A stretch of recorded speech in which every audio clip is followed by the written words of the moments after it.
Today we're going to discuss how to solve a rational equation. We've learned a lot of skills in the previous unit on how to simplify rational expressions, but now it's going to be involving an equation.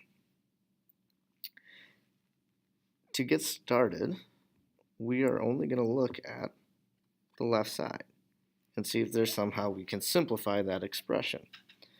Well, you'll notice the top is a difference of squares that we could simplify as x plus 3 and x minus 3 all over our bottom is x plus 3. We set it equal to 7. Cancel out the x plus 3, cancel out the x plus 3, we're left with x minus 3 equals 7.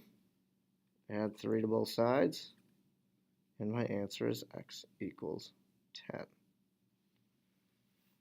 Now, the one thing to keep in mind is that we never want to have 0 in the bottom.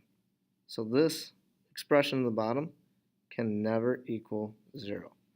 Well, when would that happen? Well, if x were equal to negative 3. So if these two answers matched, then we would have no solution. Since they don't match, my answer is x equals 10. Let's try another one.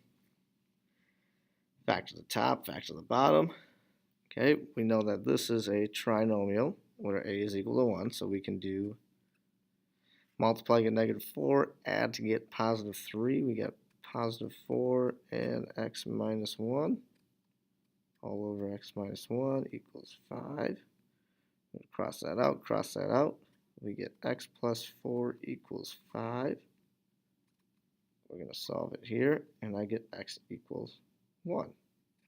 Now we have to verify, is that a valid answer? Well, when would x minus 1 be equal to 0? We'd have to add 1. So x can't equal 1. So because these two answers are equivalent, our final answer is no solution.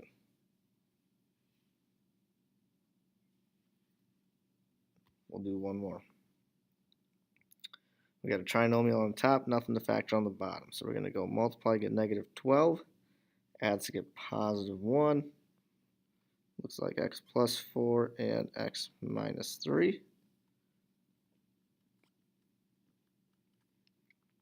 Cancel, cancel. We get x minus 3 equals negative 7. Oops. Add 3 to both sides. And we get x equals negative 4. Again, let's double check. When would this x plus 4 be equal to 0? If we subtract 4 on both sides, we would have x can't equal negative 4. These two answers match, so there actually is no solution. So we've had two different answers really.